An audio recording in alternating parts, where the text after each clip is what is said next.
আমার অত্যন্ত স্নেহের প্রাণপ্রিয় শিক্ষার্থী বন্ধুরা, অনলাইন ক্লাসে তোমাদের সবাইকে স্বাগত। আশা করি তোমরা সুস্থ আছো, ভালো আছো। আমি মোহাম্মদ নুরুজ্জামান মৃধা, সিনিয়র প্রভাষক, রসায়ন বিভাগ, মাইলস্টোন কলেজ, উত্তরা, ঢাকা। আমি আজকে তোমাদের রসায়ন দ্বিতীয় পত্রের পরিমাণগত রসায়নের কিছু গুরুত্বপূর্ণ টপিকস নিয়ে আলোচনা করব। আজকের আলোচ্য টপিক সমূহ হলো মোলারিটি, মোলার দ্রবণ, মোলালিটি, মোলাল দ্রবণ, প্রমাণ দ্রবণ, প্রাইমারি স্ট্যান্ডার্ড পদার্থ, সেকেন্ডারি স্ট্যান্ডার্ড পদার্থ এবং পরিশেষে আমি তোমাদের মোলারিটির কিছু গাণিতিক সমস্যার সমাধান করে দেখাবো। তো প্রিয় শিক্ষার্থী বন্ধুরা, আর কথা না বাড়িয়ে চলো আজকের মূল ক্লাসে যাওয়া যাক। প্রিয় শিক্ষার্থী বন্ধুরা, আজকে আমি যে টপিকসটা আলোচনা করতে যাচ্ছি, তোমরা এই টপিকসটা রসায়নের তিনটা জায়গায় দেখতে পাবে। আমরা যে অধ্যায়ে পড়তেছি, এই অধ্যায়ের নাম হচ্ছে পরিমাণগত রসায়ন। সেখানে তুমি দেখতে পাবে ল্যাবরেটরির নিরাপদ ব্যবহারে তুমি এই টপিকসটা পেয়ে যাবে। আবার যখন তুমি ল্যাবরেটরিতে অর্থাৎ প্র্যাকটিক্যাল ল্যাবে যখন তুমি প্র্যাকটিক্যাল করতে যাবে, দ্রবণ বানাতে যাবে, তখনও কিন্তু তোমরা এই শব্দটার সাথে পরিচয় ঘটবে। তো আজকে যে টপিকসটা পড়বো সেই টপিকসটার নাম কিন্তু মোলারিটি। তো মোলারিটিটা কি? প্রথমে আমরা মোলারিটিটা কাকে বলে সেটা একটু জেনে নিই। তোমরা নিশ্চয় দেখতেও পাচ্ছ এখানে আমাদের মোলারিটির সংজ্ঞাটা লেখা আছে। তারপরে আমি তোমাদের আরেকবার একটু বুঝিয়ে দিই। বলা হচ্ছে স্থির তাপমাত্রায় 1 লিটার বা 1000 মিলিলিটার দ্রবণে দ্রবীভূত দ্রবের মোল সংখ্যাকে মোলারিটি বলে। এখন আমি যদি মোলারিটি না বলে যদি মোলার দ্রবণ বলি, তাহলে আমি যত মোলের জায়গায় শুধু 1 মোল বললেই কিন্তু মোলার দ্রবণ হবে। তাহলে আমার সংজ্ঞাটা কি দাঁড়াবে মোলার দ্রবণের? দেখো মোলার দ্রবণের সংজ্ঞাটা কি দাঁড়াবে, আমরা আগেও যা বলেছি এখানেও তাই বলবো, শুধু আমরা 1 মোল বলবো। অর্থাৎ কিভাবে বলছি তোমরা একবার শুনে নাও। স্থির তাপমাত্রায় 1 লিটার বা 1000 মিলিলিটার দ্রবণে 1 মোল দ্রব দ্রবীভূত থাকলে তাকে মোলার দ্রবণ বা 1 মোলার দ্রবণ আমরা বলবো।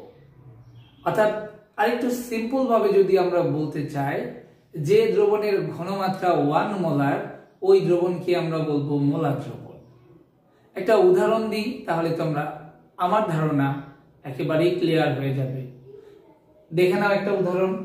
কি বলা হচ্ছে যে 1 লিটার বা 1000 মিলিলিটার দ্রবণে 1 মোল সোডিয়াম কার্বনেট বা সোডিয়াম কার্বনেটের আণবিক ভর 106, সেই 106 গ্রাম সোডিয়াম কার্বনেট দ্রবীভূত থাকলে তাকে 1 মোলার সোডিয়াম কার্বনেট দ্রবণ বলে। অর্থাৎ আমি সোডিয়াম কার্বনেটের 1 মোলার দ্রবণ আমি বানাতে চাচ্ছি। কিভাবে বানাবো? আমি একটা 1000 মিলিলিটারের ভলিউমেট্রিক ফ্লাক্স নিলাম। সেই ভলিউমেট্রিক ফ্লাক্সে আমি কি করলাম, 1000 মিলিলিটারের একটা দ্রবণ বানাবো, যেই দ্রবণের মধ্যে আমার সোডিয়াম কার্বনেট থাকবে 106 গ্রাম। তো প্রিয় শিক্ষার্থী বন্ধুরা, তোমরা তো মোলার দ্রবণ বানানো শিখলে, তাহলে আমরা সেমিমোলার, ডেসিমোলার বা সেন্টিমোলার দ্রবণ কি বানাতে পারি না একইভাবে? অবশ্যই আমরা একইভাবে বানাতে পারি। তোমরা তার আগে একটু শখের দিকে খেয়াল করো। আমরা যখন মোলার দ্রবণ বলবো তার মানে 1 মোলার, যখন আমরা সেমিমোলার বলবো মানে সেখানে সেই দ্রবণের ঘনমাত্রা হবে 0.5 মোলার। যদি ডেসিমোলার বলি তাহলে সেই দ্রবণের ঘনমাত্রা আমরা বুঝবো 0.1 মোলার। যদি আমরা সেন্টিমোলার বলি তাহলে সেই দ্রবণের ঘনমাত্রা হবে 0.01 মোলার। তো তোমাকে এখন পরীক্ষায় প্রশ্ন আসছে, সেমি মোলার দ্রবণ বলতে তুমি কি বুঝো? তো সেটা একটু আমরা জেনে নিই, বলতে আমরা কি বুঝি। তো আমরা মোলার দ্রবণের সংজ্ঞা যেভাবে দিয়েছি, সেমি মোলারের সংজ্ঞাও কিন্তু একইভাবেই দিব। তাহলে আমরা কি করব, শুধু এখানে 1 মোলের জায়গায় আমরা 0.5 মোল লিখলেই এই জায়গায় মোলারের জায়গায় হয়ে যাবে কি সেমি মোলার। অনুরূপ ভাবে তুমি যদি ডেসিমোলার দ্রবণ তৈরি করতে চাও, তাহলে তোমার এই সংজ্ঞায় এখানে 1 মোলের জায়গায় হবে কি 0.1 মোল। তখন সেই 0.1 মোল দ্রব দ্রবীভূত থাকলে তখন আমরা ওই দ্রবণকে বলবো কিন্তু ডেসিমোলার দ্রবণ। সিমিলারলি সেন্টিমোলার দ্রবণ যদি আমরা বানাতে চাই, তাহলে 1000 মিলিলিটার দ্রবণের মধ্যে 0.01 মোল দ্রব দ্রবীভূত করব। একটু উদাহরণের সাহায্যে একটু দেখে নিই। যদি আমি মনে করো সেমিমোলার সোডিয়াম কার্বনেট দ্রবণ আমি বানাতে চাই, তাহলে কি করব? আমি 1000 মিলিলিটার দ্রবণে আমি যেহেতু সোডিয়াম কার্বনেটের আণবিক ভর 106, তাহলে আমি কি করব? অর্ধেক দেব, অর্থাৎ এখানে আমি 53 গ্রাম সোডিয়াম কার্বনেট যদি এই 1000 ml দ্রবণের মধ্যে দিয়ে দিই, তাহলে এই দ্রবণটাকে তখন আমরা বলবো সেমিমোলার দ্রবণ বলবো। আবার যদি আমি ডেসিমোলার দ্রবণ সোডিয়াম কার্বনেট দ্রবণ বানাতে চাই, তাহলে কি করব? 1 লিটার বা 1000 মিলিলিটার দ্রবণের ভিতরে আমি কি করব? 10.6 গ্রাম সোডিয়াম কার্বনেট দ্রবণ দ্রবীভূত করব। তখন কিন্তু এটা হয়ে যাবে কিন্তু আমাদের ডেসিমোলার সোডিয়াম কার্বনেট দ্রবণ। আমার মনে হয় তোমরা মোলার দ্রবণ, ডেসিমোলার দ্রবণ, সেন্টিমোলার দ্রবণ সম্পর্কে একটা ধারণা পেয়ে গেছো। এবার আমরা প্রমাণ দ্রবণ সম্পর্কে ধারণা নিব। তো প্রথমে জেনে নিই প্রমাণ দ্রবণ কাকে বলে। যে দ্রবণের ঘনমাত্রা নির্দিষ্টভাবে জানা থাকবে ওই দ্রবণকে আমরা প্রমাণ দ্রবণ বলবো। বা আমরা আরেকটু অন্যভাবে বলতে পারি, যে দ্রবণে নির্দিষ্ট আয়তনে দ্রবের পরিমাণ জানা থাকবে, যে দ্রবণের নির্দিষ্ট আয়তনে দ্রবের পরিমাণ জানা থাকবে ওই দ্রবণকে আমরা কিন্তু বলবো প্রমাণ দ্রবণ। তো আমরা কিছু উদাহরণের সাহায্যে আরেকটু ক্লিয়ার হয়ে নিই। যেমন তোমরা মোলার দ্রবণের সংজ্ঞা বলেছো কি? স্থির তাপমাত্রায় 1 লিটার বা 1000 মিলিলিটার দ্রবণে 1 মোল দ্রব দ্রবীভূত থাকলে তাকে মোলার দ্রবণ বলে।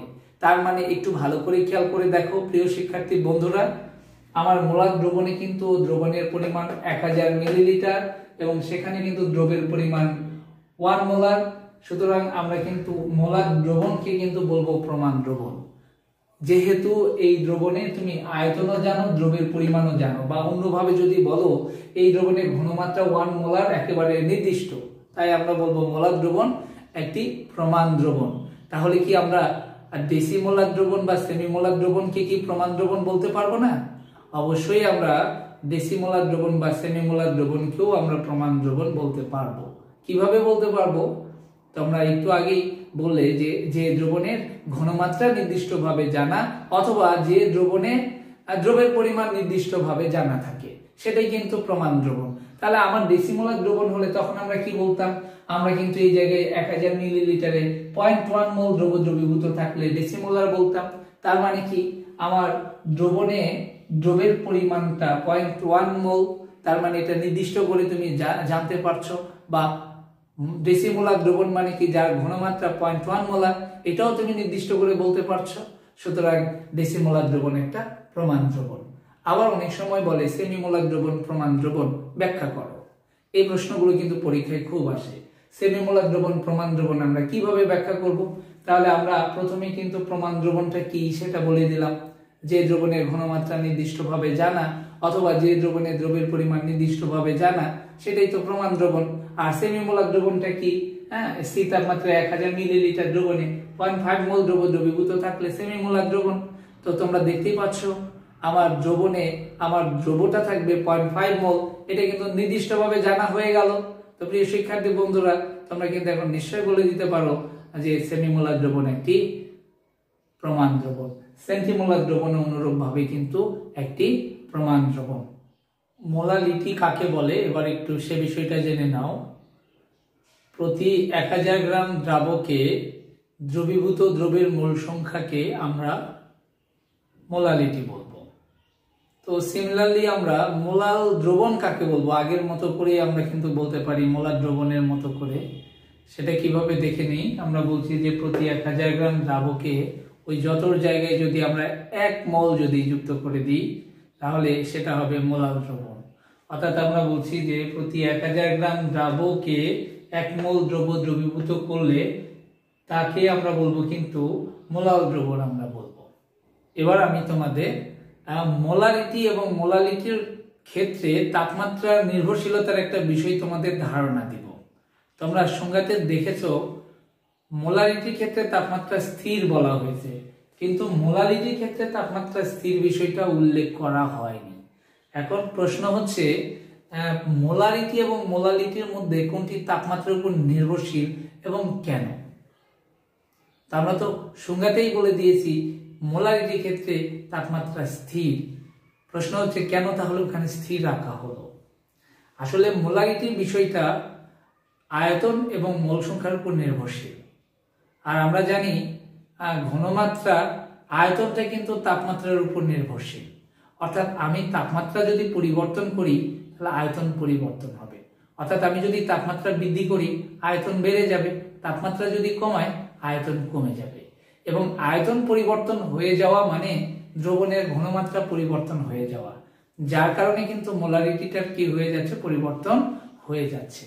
তাহলে এখন বিষয় বুঝতে পারছো যে আমরা কেন মোলারিটির ক্ষেত্রে তাপমাত্রা স্থির বলেছি। অপরদিকে খেয়াল করে দেখো, মোলারিটির ক্ষেত্রে আমরা কিন্তু ভরের কথা বলেছি এবং মোলের কথা বলেছি, কিন্তু তোমরা জেনে থাকবে তাপের সাথে কিন্তু ভর এবং মোল সংখ্যার পরিবর্তন হয় না। অর্থাৎ তাপের পরিবর্তন হলে যে আমার মোল বা ভর পরিবর্তন হবে এমন ঘটনা নাই। তো যদি আমাদের মোল এবং ভর স্থির থাকে তাহলে সেই ক্ষেত্রে কি হবে, মোলারিটিও কিন্তু স্থির থাকবে। যার কারণে আমরা বলছি যে মোলারিটির ক্ষেত্রে তাপমাত্রা স্থির রাখার কোনো প্রয়োজন হচ্ছে না। প্রাইমারি স্ট্যান্ডার্ড পদার্থ কি এই বিষয়ে একটু জেনে নাও। প্রাইমারি স্ট্যান্ডার্ড পদার্থ যারা বাতাসের উপাদান, যেমন অক্সিজেন, কার্বন ডাই অক্সাইড, জলীয় বাষ্পের সাথে বিক্রিয়া করবে না, এবং এই পদার্থ দিয়ে যদি তুমি একটা দ্রবণ বানিয়ে রেখে দাও দীর্ঘদিন, তাহলে সেই দ্রবণের ঘনমাত্রার তেমন পরিবর্তন হবে না। ওই পদার্থগুলোকে আমরা বলে থাকি প্রাইমারি স্ট্যান্ডার্ড পদার্থ। মূল কথা হচ্ছে ওই যৌগটা বাতাসের উপাদানের সাথে বিক্রিয়া করবে না, এবং এই কারণে কিন্তু এদের ঘনমাত্রা কি থাকবে, দীর্ঘদিন অপরিবর্তিত থাকবে। সেই পদার্থগুলোকে আমরা বলছি প্রাইমারি স্ট্যান্ডার্ড পদার্থ। প্রাইমারি স্ট্যান্ডার্ড পদার্থগুলো কারা, একটু উদাহরণগুলো একটু মনে রাখবে, মুখস্থ করে ফেলবে। যেমন oxalic acid, sodium carbonate, potassium dichromate, আরো এরকম আছে। তবে তোমাদের একটা শর্ট টেকনিক বলে দিই। শর্ট টেকনিকটা কি, যে যৌগগুলোর ভিতরে তুমি সি দেখতে পাবে, আমি কার্বন বলিনি, শুধু সি এর কথা বলছি, ওই যৌগগুলো সাধারণত প্রাইমারি স্ট্যান্ডার্ড পদার্থ হয়। তবে ব্যতিক্রম অংশ দেখা যায় এই সিএল, এখানেও সি আছে কিন্তু এটা সেকেন্ডারি, এটা কিন্তু প্রাইমারি না, ওটাকে আমরা বলছি সেকেন্ডারি। তার মানে যে যৌগগুলোর মধ্যে তুমি অপশনে সি দেখতে পাবে তাদেরকে তুমি প্রাইমারি হিসাবে ধরে নিতে পারো, এই সিএলটাকে আলাদা মনে রাখতে পারো। এবার একটা তোমাদের অনুধাবন প্রশ্ন বোঝায়, যে অনুধাবন প্রশ্নটা পরীক্ষায় মাঝে মাঝেই আসে। সেটা কি দেখো, অক্সালিক অ্যাসিডকে প্রাইমারি স্ট্যান্ডার্ড পদার্থ বলা হয় কেন? এখানে প্রশ্ন অক্সালিক অ্যাসিড না হয়ে সোডিয়াম কার্বনেট বা পটাশিয়াম ডাইক্রোমেটও বলতে পারে। তো আমরা কেন এদেরকে প্রাইমারি স্ট্যান্ডার্ড পদার্থ বলবো? প্রাইমারি স্ট্যান্ডার্ড পদার্থ বলার শর্তটা আমরা একটু আগে জেনে নিলাম, যে এই অক্সালিক অ্যাসিডটা কিন্তু বাতাসের উপাদান তথা অক্সিজেন, কার্বন ডাই অক্সাইড এবং জলীয় বাষ্পের সাথে বিক্রিয়া করে না। এবং তুমি অক্সালিক অ্যাসিডের একটা দ্রবণ বানিয়ে যদি রেখে দাও, দীর্ঘদিন পরেও দেখবে তার ঘনমাত্রা অপরিবর্তিতই থাকবে। যার কারণে আমরা এই অক্সালিক অ্যাসিডকে আমরা বলবো প্রাইমারি স্ট্যান্ডার্ড পদার্থ। সেকেন্ডারি স্ট্যান্ডার্ড পদার্থ কাকে বলবো? আমরা প্রাইমারি স্ট্যান্ডার্ড পদার্থে যেটা বলেছি ঠিক তার উল্টোটা। তাহলে আমরা সেকেন্ডারি স্ট্যান্ডার্ড পদার্থ বলতে আমরা কি বুঝি?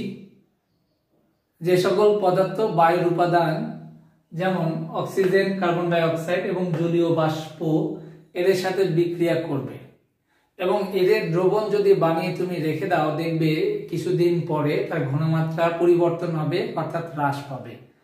ওই পদার্থগুলোকে আমরা বলবো তখন আমরা কি, সেকেন্ডারি স্ট্যান্ডার্ড পদার্থ। অর্থাৎ আমরা প্রাইমারিতে বলেছিলাম যে বিক্রিয়া করে না উপাদানগুলোর সাথে, আবার বলেছিলাম ঘনমাত্রা কি থাকবে, অপরিবর্তিত থাকবে, কিন্তু এখানে আমরা ঠিক তার উল্টোটা বলছি। আবার সেকেন্ডারি স্ট্যান্ডার্ড পদার্থ কারা? আমরা বলেছিলাম এই স্কেলে সি আছে, বাকিগুলোতে কিন্তু দেখো সি নাই। অর্থাৎ যে যৌগগুলোর মধ্যে তুমি সি দেখতে পাচ্ছ না, ওই যৌগগুলোকে কিন্তু আমরা বলবো সেকেন্ডারি স্ট্যান্ডার্ড পদার্থ।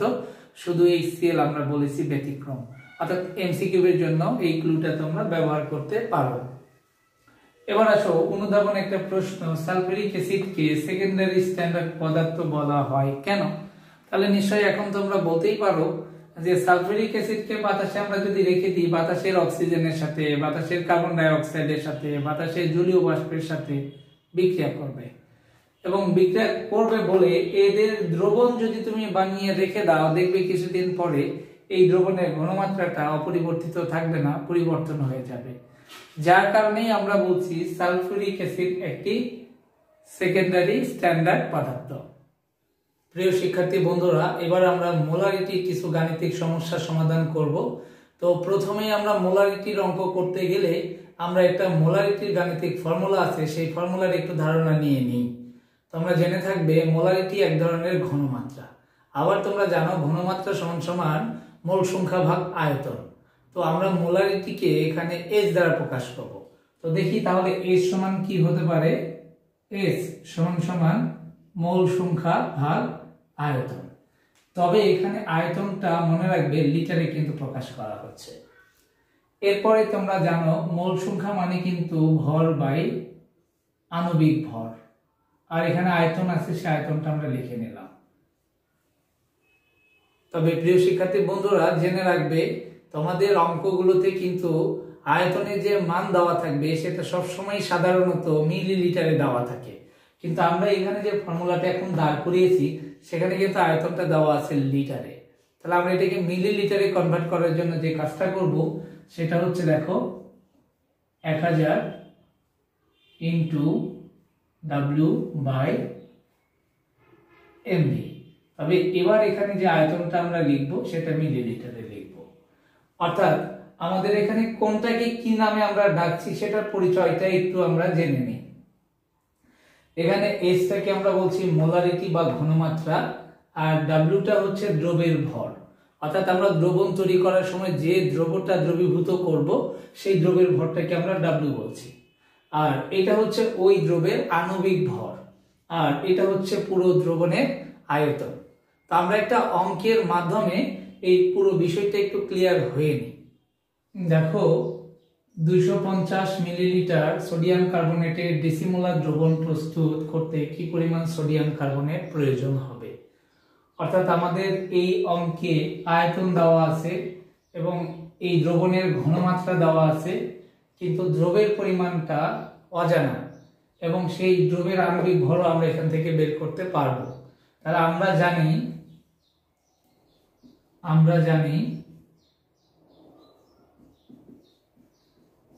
মোলারিটি থেকে কি জানি, S equal 1000 into W by MV. এখন এখানে আমরা ডাটাগুলো একটু দেখে নিই কোথায় কি দেওয়া আছে। এখানে মোলারিটিটা আমাদের দেওয়া আছে, কত দেওয়া আছে, মোলারিটি S ইকুয়াল 0.1 মোলার। অর্থাৎ ডেসিমোলার মানে আমরা আগেই জেনেছি 0.1 মোলার। আর কি দেওয়া আছে, দ্রবণের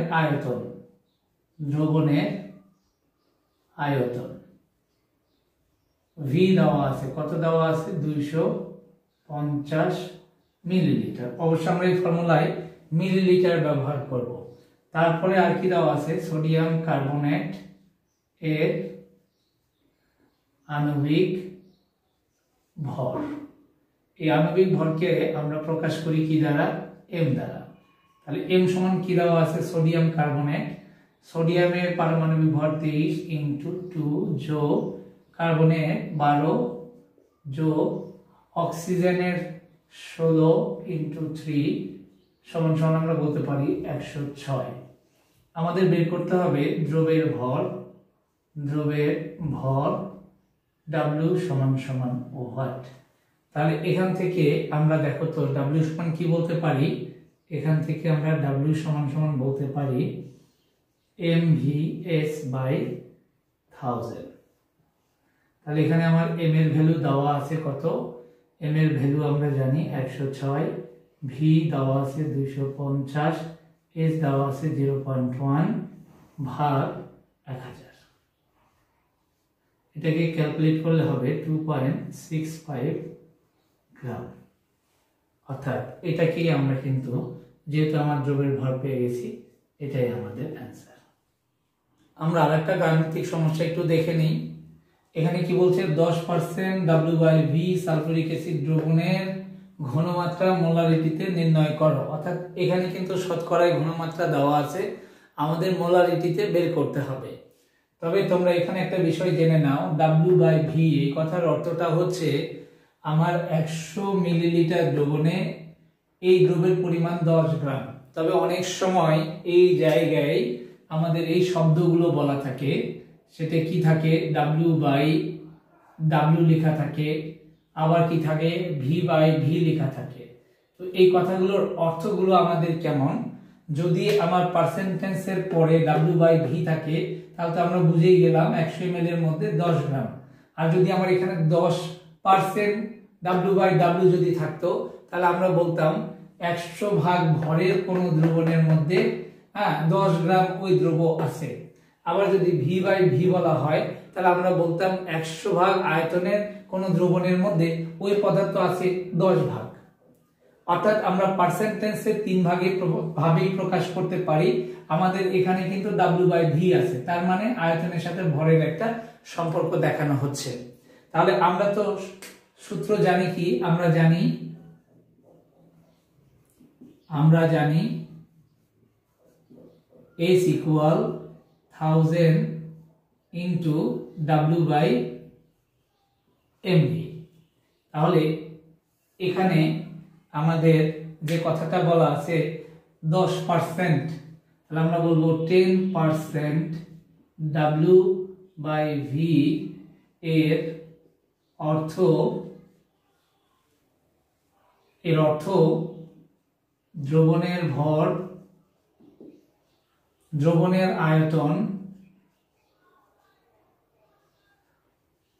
V সমান 100 মিলিলিটার, দ্রবের ভর W সমান 10 গ্রাম।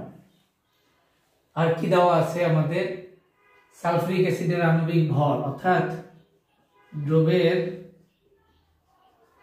আণবিক ভর M সমান সালফিউরিক অ্যাসিডের আণবিক ভর 1 into 2 plus 32 plus 16 into 4 সমান 98। আমাদের বের করতে বলছে মোলারিটি, অর্থাৎ আমরা মোলারিটিটাকে প্রকাশ করি মোলারিটি S equal what। এখন আমরা এই মানগুলো এখানে যদি বসিয়ে দিই তাহলে কিন্তু আমরা একটা ঘনমাত্রা পেয়ে যাব।